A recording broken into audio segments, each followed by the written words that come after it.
Hello welcome students. हम पढ़ रहे हैं बायोलॉजी इन ह्यूमन वेलफेयर और बायोलॉजी इन ह्यूमन वेलफेयर के अंदर हम देख रहे थे कि माइक्रोब्स जो है वो ह्यूमन बींग्स के लिए कैसे इंपॉर्टेंट है, कहाँ कहाँ यूज होते हैं। तो बायोलॉजी इन ह्यूमन वेलफेयर में जो है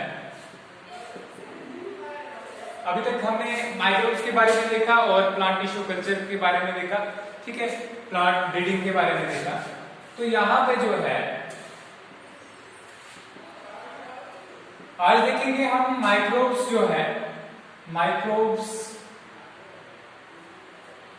इन सीवेज ट्रीटमेंट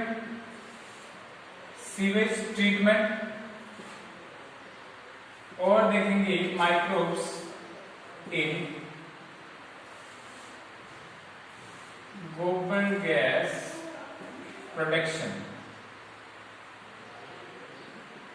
ठीक है, तो देखिए दो चीजें, हम सीवेज कैसे ट्रीट करते हैं माइक्रोब्स की हेल्प से और गोबर गैस की प्रोडक्शन में जो है माइक्रोब्स कैसे यूज होते हैं। तो देखिए सबसे पहले जो है परसों मैंने आपको जो बताया था कि माइक्रोब्स इंडस्ट्री में कहाँ यूज होते हैं, माइक्रोब इंडस्ट्रीज के अंदर जो है यूज होते हैं। सबसे पहला जो है ब्रीविंग इंडस्ट्री के अंदर यूज होता है। तो ब्रीविंग इंडस्ट्री के लिए सबसे जो अच्छा जो है माइक्रोब सबसे ज्यादा जो यूज किया जाता है वो है सैकेरोमाइसिस सेरिसे। ठीक है, तो यहाँ पे जो है जिसको ब्रेड ईस्ट कहा जाता है, तो ब्रेड ईस्ट भी कहा जाता है और ब्रीविंग ईस्ट, ब्रीवर्स ईस्ट भी कहा जाता है। तो उसकी हेल्प से हम जो है बहुत सारे डिफरेंट टाइप के अल्कोहल प्रोडक्ट्स करते हैं, जैसे कि वाइन आ गया, बियर आ गया, ठीक है, इसके अलावा ब्रांडी आ गया, रम आ गया, विस्की आ गया, ये डिफरेंट टाइप्स की जो है अल्कोहल की फॉर्म है। इसके अलावा जो है इंडस्ट्री में जो है देखा जाए तो माइक्रोब्स जो है बहुत सारे ऑर्गेनिक एसिड्स और केमिकल्स के बारे में हमने बताया था कि हेल्प करते हैं प्रोडक्शन में। तो कौन कौन से केमिकल्स जो है प्रोड्यूस होते हैं मोस्टली जो है इंडस्ट्रीज में, इनकी हेल्प से ऑर्गेनिक एसिड्स हैं जैसे कि एसिटिक एसिड है, फिर इसके अलावा लैक्टिक एसिड है, ठीक है, तो सिट्रिक एसिड है, ये सारे एसिड्स जो है प्रोड्यूस होते हैं। और इसके अलावा एंजाइम जैसे कि प्रोटीएसिस, लिपेसिस, ये सारे एंजाइम्स प्रोड्यूस होते हैं। ठीक है, तो यहाँ पे मैंने कुछ जो है लाया हुआ है कुछ डेटा। स्ट्रेप्टोमाइसिस ग्रीसियस जो है वो 41 जो है एंटीबायोटिक्स प्रोड्यूस करता है और बैसिलस सबटिलिस से हम 60 एंटीबायोटिक्स को रिलीज करते हैं। ठीक है, इसके अलावा एसिडिक एसिड की जो है प्रोडक्शन में कौन हेल्प करता है, एसिडोबैक्टीरिया हेल्प करता है। सिट्रिक एसिड जो है वो एस्परजिलस की हेल्प से प्रोड्यूस होता है और लैक्टिक एसिड के लिए जो है राइजोपस जो है वो यूज होता है इसको प्रोडक्शन करने में। तो आज हम माइक्रोब्स इन सीवेज ट्रीटमेंट देख लेते हैं। पहले सीवेज ट्रीटमेंट होता क्या है, सीवेज क्या है? सीवेज है जब हम जो है हम लोग जो है बहुत सारा वेस्ट वाटर प्रोड्यूस करते हैं डेली बेसिस पे। ऑलमोस्ट एक फैमिली जो है 100 से 200 लीटर तक वाटर यूज कर लेती है। ठीक है, अगर नॉर्मली भी यूज करे तब भी 20 से more than 20 litre water use करती है। तो डिफरेंट जैसे करके हमारे कपड़े धोने में या वॉशरूम के यूज में तो बहुत सारा पानी जो है यूज होता है, तो वो जो है वो वेस्ट वाटर बन जाता है बाद में। जैसे वो एक बार यूज हो गया तो वो गंदा हो जाता है, इसलिए उसको वेस्ट वाटर कहते हैं। तो वेस्ट वाटर को कैसे ट्रीट किया गया है, चाहे एक म्युनिसिपैलिटी जो जैसे करके अगर देखा जाए तो गांव में बहुत कम जरूरत पड़ती है वेस्ट वाटर को ट्रीट करने की, लेकिन जो है जहां सिटीज हैं, जो सिटीज जो है रिवर बॉडीज के आसपास है या वाटर बॉडीज के आसपास है, तो वो बहुत सारा वेस्ट प्रोड्यूस करती हैं और उन रिवर बॉडीज या वाटर बॉडीज को जो है पोल्यूट करती है। ठीक है, क्योंकि वो डायरेक्ट जो है वहां से निकला हुआ जितना भी एफ्लुएंट है वो सब कहां डाला जाता है, रिवर के अंदर। तो सीवेज क्या है? सबसे पहले सीवेज है अनट्रीटेड वाटर, ठीक है, that contains effluent, that contains pollution such as different matter, organic matter, inorganic matter, okay, और certain gases और chemicals जो है सब उसमें रहते हैं। तो इस सब को ट्रीट करने के लिए हम माइक्रोब्स की हेल्प लेते हैं। अभी तक कोई भी ऐसी ह्यूमन मैन मेड टेक्नोलॉजी जो है नहीं बनी है जो इसको ट्रीट करने में हेल्प करे। तो वेस्ट वाटर को कैसे ट्रीट किया जाता है? सबसे पहले जो है वेस्ट वाटर को ट्रीट करने के लिए जो है जिसको हम सीवेज कहते हैं, सीवेज ट्रीटमेंट। ठीक है, सीवेज ट्रीटमेंट का फिर से एक बार मैं बताता हूँ सीवेज क्या होता है। वेस्ट वाटर, ठीक है, waste water containing most of organic nutrients and a small amount of inorganic nutrients. तो ये जो है ये सीवेज की डेफिनेशन है। क्या है? Waste water containing most of the organic nutrient and small amount of inorganic.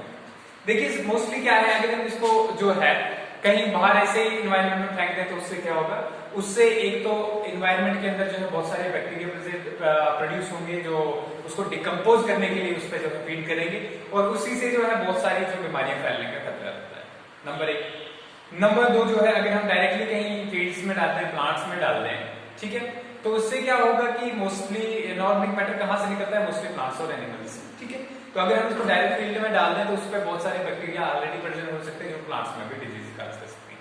तो इसलिए जो हम सीवेज को मोस्टली जो ट्रीट करके जो है, या अगर वाटर बॉडीज में डायरेक्टली रिलीज करते हैं तो जैसे कि डिजीज जैसे कि कॉलरा फैलने का बहुत ज्यादा चांसेस रहते हैं, या फिर आपके जो गैस्ट्रोइंटेस्टाइनल ट्रैक्ट की जो जैसे कि हेलिकोबैक्टर पाइलोरी से जो है पेप्टिक अल्सर्स होते हैं वो फैलने के ज्यादा चांसेस रहते हैं। तो इससे बचने के लिए हम क्या करते हैं? सीवेज को ट्रीट करते हैं। सीवेज को ट्रीट करने के लिए क्या क्या है? देखिए 3 चीजें होती हैं। सबसे पहला प्रोसेस जो है वो है फिजिकल ट्रीटमेंट। क्या है? Physical treatment. दूसरा है बायोलॉजिकल ट्रीटमेंट। दूसरा क्या है? Biological treatment. और तीसरा जो है केमिकल ट्रीटमेंट। ये 3 स्टेप्स लिए जाते हैं। कितने स्टेप्स लिए जाते हैं? 3 स्टेप। इसको करने के लिए, सीवेज को ट्रीट करने के लिए 3 स्टेप लिए जाते हैं। अगर फिजिकल ट्रीटमेंट की देखिए क्या होता है, सबसे पहले जो है पूरा सीवेज लिया जाता है, ठीक है। सीवेज को लेने के बाद, क्योंकि सीवेज में 3 टाइप की चीजें हो सकती है। एक ऐसी चीज हो सकती है वाटर में जो सरफेस पे रहे, ठीक है, सस्पेंडेड फॉर्म में। दूसरी चीज हो सकती है सस्पेंडेड फॉर्म में, ठीक है, और तीसरा सेडिमेंटेशन के फॉर्म में हो सकती है। हम सबसे पहले क्या करते हैं? सीवेज को लेते हैं जो सस्पेंडेड फॉर्म में हो और जो सरफेस पे हो, ठीक है। इन दोनों को सीक्वेंशियल फिल्ट्रेशन की हेल्प से, सीक्वेंशियल फिल्ट्रेशन, ठीक है। सीक्वेंशियल फिल्ट्रेशन का क्या मतलब होता है कि सीक्वेंस वाइज जो फिल्टर करते हैं, जो छोटे पोर वाले फिल्टर्स हैं उनसे जो है इसको फिल्टर करते हैं। तो उससे क्या होता है, जो फ्लोटिंग मटेरियल होगा, फ्लोटिंग और तैरने वाला जो होगा वो मटेरियल होगा वो अलग हो जाता है, और जो सस्पेंडेड फॉर्म में कुछ पार्टिकल्स हैं वो भी अलग होते हैं। इसके बाद नेक्स्ट क्या करते हैं हम? नेक्स्ट जो है इसको हम यहाँ पे जो है एक टैंक में डाल देते हैं जहां पे सेडिमेंटेशन के लिए छोड़ देते हैं। सेडिमेंटेशन में जो हैवी पार्टिकल जैसे सैंड होगा, ग्रेट होगा, ठीक है, सैंड पेबल्स वगैरह वो यहाँ पे आके बैठ जाएंगे, ठीक है।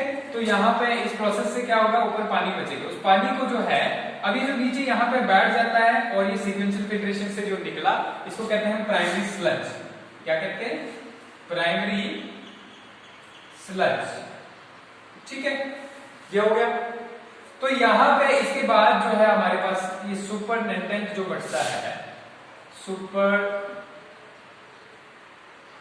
सुपरनेटेंट जो सुपरनेटेंट मींस जो वाटर, बाकी इसके अलावा पानी जो बचता है, ठीक है, उसमें बहुत सारे बायोमॉलिक्यूल्स होते हैं, माइक्रोब्स होते हैं।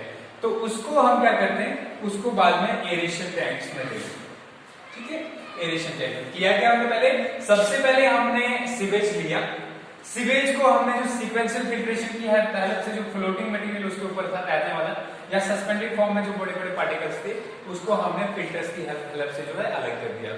और उसके बाद जो हमारे पास यहाँ पे जो क्या कहते हैं, जो पानी बचा, फ्लूइड बचा, तो उसको हम क्या करते हैं, उसको हम जो है सेडिमेंटेशन के लिए छोड़ देते हैं। उसमें जो रेत वगैरह होगी, जो सैंड होगा या कुछ भी जो रेत होगी उसके अंदर वो बैठ जाएगी, और बैठने के बाद जो एफ्लुएंट इसमें बचेगा जिसको हम क्या कहते हैं,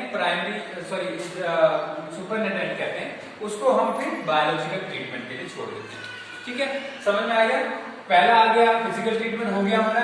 उसके बाद बायोलॉजिकल ट्रीटमेंट में क्या होता है? देखिए बायोलॉजिकल ट्रीटमेंट के अंदर क्या होता है, जो हमने पानी को वहां से निकाला उसके अंदर बहुत सारा ऑर्गेनिक मैटर प्रेजेंट होता है, तो उसको हम क्या करते हैं, बड़े बड़े एरेशन टैंक्स में ले लेते हैं। इसमें लेते हैं, बड़े बड़े एरेशन टैंक्स में ले लेते हैं, और एरेशन टैंक के अंदर जो है उसको जो है छोड़ देते हैं, ठीक है। और कुछ एरोबिक बैक्टीरिया जो है इसके ऊपर फीड करना स्टार्ट कर देते हैं। यहाँ पे बैक्टीरिया बहुत सारे टाइप के, डिफरेंट टाइप्स के बैक्टीरिया ग्रो करना स्टार्ट कर देते हैं, फंजाई ग्रो करना स्टार्ट कर देता है, ठीक है। तो जब ये ग्रो करता है तो वो क्या करते हैं, इसके ऊपर फीड करते हैं। अब हम इस प्रोसेस को फास्ट करने के लिए क्या करते हैं, पहले जो हमने ऑलरेडी जो हमने ट्रीट किया होगा वेस्ट वाटर, उससे जो बैक्टीरिया निकले होंगे उनको हम इसमें थोड़ा सा डाल देंगे, ठीक है, जिसको इनोकुलम कहते हैं। क्या कहते हैं? इनोकुलम, ठीक है। उसको जैसे हमने इसके अंदर डाल दिया तो क्या होता है कि यहाँ पे जो है ये प्रोसेस फास्ट होता है, और इसको प्रॉपर एरेशन के लिए इसको हम प्रॉपर एयर जो देते हैं पाइप्स की हेल्प से, और दूसरा जो है इसको कंटिन्यूअसली एजिटेट करते रहते हैं लिक्विड। ये जो एरेशन टैंक के अंदर लिक्विड है इसको जो है कंटिन्यूअसली हिलाते रहते हैं मैकेनिकल हेल्प से, मशीन की हेल्प से। तो ये हिलता रहता है जैसे, तो इसके अंदर वो ग्रो करना, ज्यादा एरोबिक जो है कंडीशन में जो ग्रो करते हैं वो बैक्टीरिया ग्रो करेंगे। तो जैसे ही क्या है इसके अंदर जो ऑर्गेनिक मैटर होगा वो उसको खाना शुरू होंगे, और बायोमास प्रोडक्शन, बायोमास में जो खुद ग्रो करना स्टार्ट होंगे और बहुत सारे बैक्टीरिया के फ्लॉक्स बन जाएंगे, ठीक है। अब जैसे फ्लॉक्स इसके ऊपर बन गए बैक्टीरिया के ऊपर, तो हम क्या करते हैं, फिर से इसकी फिल्ट्रेशन करते हैं, ठीक है। इसकी फिल्ट्रेशन जब करेंगे हम, तो इससे जो है, ठीक है, इससे जो इसको बाद में जो है हम ट्रांसफर करते हैं दूसरे टैंक के अंदर, पहले दूसरे टैंक में ट्रांसफर करते हैं। वहां पे क्या होता है, ये जो यहाँ पे फ्लॉक्स बने थे बैक्टीरिया के, सेडिमेंट कर जाते हैं नीचे, ठीक है। और यहाँ पे जो सेडिमेंट करते हैं इसको हम बाद में कहते हैं एक्टिवेटेड स्लज। क्या कहते हैं? एक्टिवेटेड स्लज, ठीक है, समझ गए। पहले वाला क्या था? प्राइमरी स्लज, और यहाँ पे है एक्टिवेटेड स्लज। अब इससे जो ये निकलता है, जो वाटर जो निकलता है हमारे पास, इसमें से जो वाटर निकलता है इसको हम वाटर बॉडीज में रिलीज कर देते हैं, या फिर जो है इसको केमिकल ट्रीटमेंट भी करते हैं, केमिकल्स की हेल्प से जो है कोशिश करते हैं इसको साफ करने की, ठीक है। तो यहाँ पे जो है जैसे करके स्मेल वगैरह अगर होगी तो उसके केस में किया जाता है। तो जनरली इसके बाद जो है यहाँ पे हमारे पास ये जो बच जाता है हमारे पास एक्टिवेटेड स्लज, ठीक है, इसको फिर से हम कंपोस्टिंग या मैन्यूरिंग, या इसको जो है क्या करते हैं हम, ये वाले बैक्टीरिया जो है इनको डाइजेस्टर्स की हेल्प से एनारोबिक कंडीशन में छोड़ देते हैं, ठीक है। एनारोबिक कंडीशन में जब छोड़ते हैं तो वहां पे एनारोबिक बैक्टीरिया जो है, जैसे मिथेनोजेंस हैं, इसके ऊपर फीड करते हैं और मीथेन गैस की प्रोडक्शन, मीथेन और कार्बन डाइऑक्साइड की प्रोडक्शन करते हैं। फिर से रिपीट करता हूं, क्या हुआ? सबसे पहला प्रोसेस हुआ इसमें, हमने सीवेज को लिया, सीवेज को लेने के बाद जो है हमने क्या किया, प्राइमरी और फिजिकल ट्रीटमेंट किया, जिसमें हमने उसकी फिल्ट्रेशन की। सीक्वेंशियल फिल्ट्रेशन से क्या हुआ, जो सेडिमेंट जो उसके ऊपर जो है फ्लोटिंग मटेरियल था वो अलग हो गया, और उसके बीच में जो सस्पेंडेड पार्टिकल्स थे वो अलग हो गए। जो हमारे पास जो सस्पेंडेड पार्टिकल्स और फ्लोटिंग मटेरियल प्लस कुछ चीजें जो है सेडिमेंट भी होगी नीचे बैठी, ठीक है, उनको जब हमने अलग किया पानी से, तो हमारे पास वो क्या बना, प्राइमरी स्लज बना। उसको या तो हम कंपोस्टिंग करते हैं या जो है बायोगैस प्रोडक्शन के लिए भी यूज करते हैं, वो बायोगैस प्रोडक्शन हम आगे पढ़ेंगे, ठीक है। तो इसके बाद क्या हुआ, जो हमारे पास पानी बचा उसमें क्योंकि बहुत सारा ऑर्गेनिक मैटर है, तो उसको फर्दर हम बायोलॉजिकल ट्रीटमेंट के लिए ले जाते हैं। बायोलॉजिकल ट्रीटमेंट के लिए उस पानी को हम जो बड़े बड़े एरेशन टैंक्स में डालते हैं, एरेशन टैंक्स में जहां पे हवा हो, ठीक है, वहां पे उसको कंटिन्यूअसली एजिटेट किया जाता है, ठीक है, घुमाया जाता है पानी को, और उसको प्रॉपर एयर प्रोवाइड की जाती है, और उसमें बैक्टीरिया ग्रो करें। जब उस पानी की बायोकेमिकल ऑक्सीजन डिमांड जो है कम हो जाए, बीओडी बॉडी होता क्या है, देखिए नेचुरली जो है अगर पानी के अंदर ऑर्गेनिक मैटर होगा तो उसमें बैक्टीरिया ग्रो करेंगे, ठीक है, माइक्रोब्स ग्रो करेंगे, और वो जो है क्या करेंगे, वो उसको खाने के लिए, क्योंकि एरोबिक बैक्टीरिया होंगे तो वो उसको जो है उसको यूज करने के लिए, ऑर्गेनिक मैटर को यूज करने के लिए जो है मैक्सिमम ऑक्सीजन की कंजम्पशन करेंगे। जैसे ही ऑक्सीजन की कंजम्पशन घटेगी, यानी कि बायोकेमिकल ऑक्सीजन डिमांड कम होगा, तो उसके बाद जो है हम उसको जो है सेडिमेंटेशन टैंक्स में छोड़ देते हैं, उसको हिलाना बंद कर देते हैं और सेडिमेंटेशन टैंक्स में ट्रांसफर करते हैं। वहां पे वो बैक्टीरिया जो प्रोड्यूस हुए हैं वो सेडिमेंट हो जाएंगे, जिसको हम एक्टिवेटेड स्लज कहते हैं, ठीक है। और पानी को फिर से हम जो है किसमें डाल सकते हैं, या केमिकल ट्रीटमेंट दे सकते हैं या फिर नदी में डाल सकते हैं। उसके बाद जो बैक्टीरिया वहां पे प्रोड्यूस हुए, ठीक है, जिसको एक्टिवेटेड स्लज कहते हैं, उसको हम एनारोबिक कंडीशन में ले जाके उसकी क्या किया, एनारोबिक कंडीशन में लेके उसकी डाइजेशन करते हैं, ठीक है, डाइजेस्टर्स कहा जाता है उनको उसके अंदर। और जब ये डाइजेशन हो जाती है इसकी प्रॉपर्ली, मींस एनारोबिक बैक्टीरिया के ऊपर फीड करते हैं, तो वहां से जो है बहुत सारे हमारे मिनरल्स, मीथेन गैस और कार्बन डाइऑक्साइड और डिफरेंट गैसेस प्रोड्यूस होती है, ठीक है। तो ये पूरा प्रोसेस था इसका सीवेज ट्रीटमेंट का। अब क्या है sewage treatment? Sewage treatment is the process where waste water collected from different localities and communities in mostly in municipal areas is treated with different treatments. It is treated with three processes. One is physical process, second is biological process, and third is chemical process. Okay, in physical process, what we do, we collect the sewage and then remove the floating material and suspended particles from it. The water which remains, that is known as supernatant, and the supernatant is collected and taken inside the aeration tank, and that thing, that sediments and that is collected, that is known as primary sludge, that is taken for the biogas production, and it is used for composting and then as manure. And the water that rises from it, that I was calling supernatant, that supernatant, what is done with supernatant, it is taken in big aeration tanks, it is agitated there, proper air is, proper oxygen supply is provided, and inoculum is provided from the earlier material. What is inoculum, I will tell you later. That is the bacteria and different microorganisms are added to it. When these are added to it, the water, the organic material present inside the water get digested, and the digestion results into the formation of flocks of bacteria and other microorganisms. Those flocks are then taken to another tank for sedimentation when the biological oxygen demand of the wastewater reduces from 10 to 15%. And then after that, what happens? That is taken to the sedimentation tank where the flocks of bacteria and viruses sediment down, and the water is taken to the water bodies or streams, or it is taken for chemical treatment as well. And then what happens to those bacteria and other biological organisms which are used for this aeration tanks? They are treated with anaerobic condition, and where several anaerobic bacteria grow and feed on them, resulting into the production of methane gas and carbon dioxide and some sulfur gases, hydrogen sulfide, etc. Okay, this is the whole process of what? Whole process of microbial decomposition of wastewater. Okay. Now coming to next topic, that is production of natural gas or गोबर gas. कैसे natural gas produce होती है? देखिए, हमने यहाँ पे पढ़ा कि कुछ एनारोबिक बैक्टीरिया जो है मीथेन को प्रोड्यूस करते हैं, तो बिल्कुल सही है.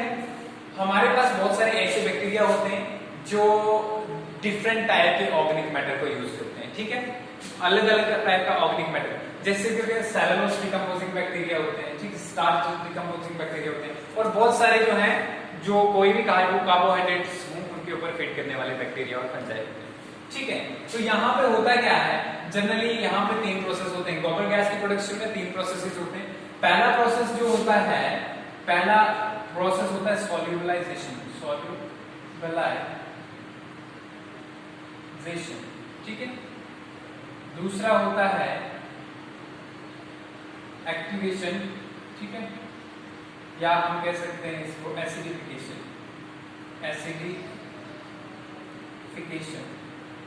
और तीसरा जो उसके अंदर प्रोसेस होता है, और तीसरा प्रोसेस जो है production of biogas. Production of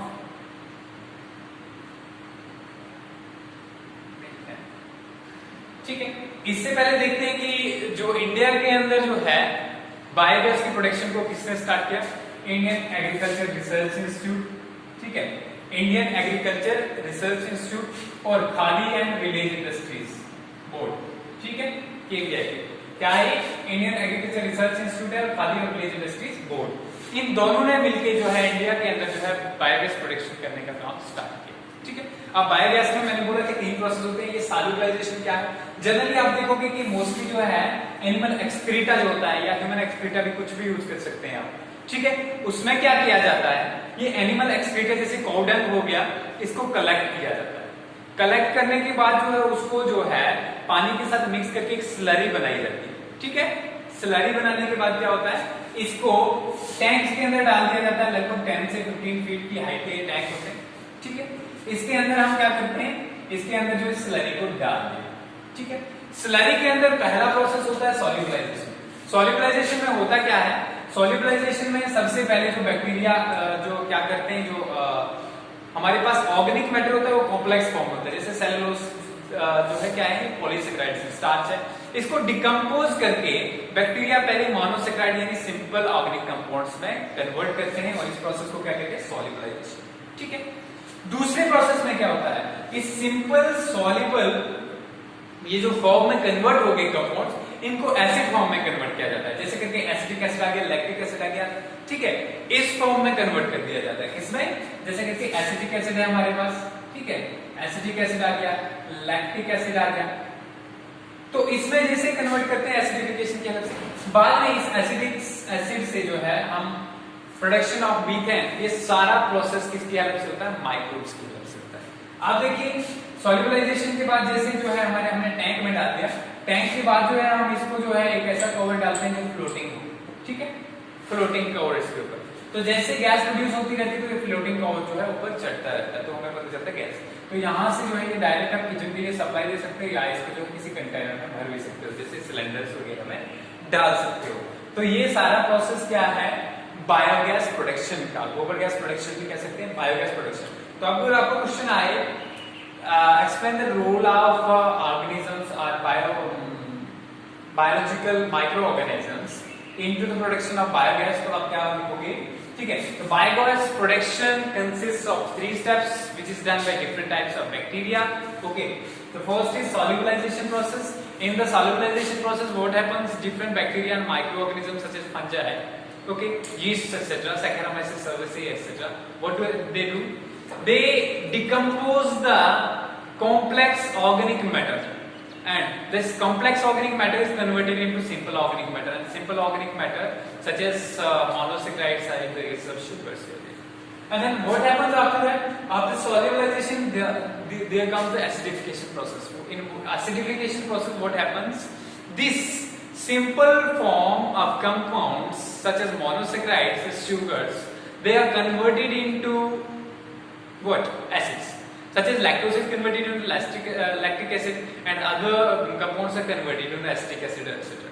Then these acids in the third steps are with the help of methanogens. Methanogens are methane producing bacteria, ठीक है, तो they are facultative anaerobes, वो anaerobic condition में ही रहते हैं, ठीक है। तो यहाँ पे होता क्या है, the methane is produced by these organic living organisms, that is microbes, okay, with the help of the substrates such as acetic acid and lactic acid, and they act upon it in anaerobic conditions, and the acidification is mostly done by the yeast such as Saccharomyces cerevisiae in the ideal conditions, okay। तो Saccharomyces cerevisiae जो है वो बस तरीके से acidification, जो fermentation require होती है यहाँ पर, तो fermentation होती है पहले, उसके बाद ही acidification होती है। तो ये दो प्रोसेसेस हो गए हमारे पास किस किस के, एक तो हो गया माइक्रोब्स इन बायोगैस प्रोडक्शन, और दूसरा हो गया माइक्रोब्स इन द क्या कहते हैं, सीवेज ट्रीटमेंट।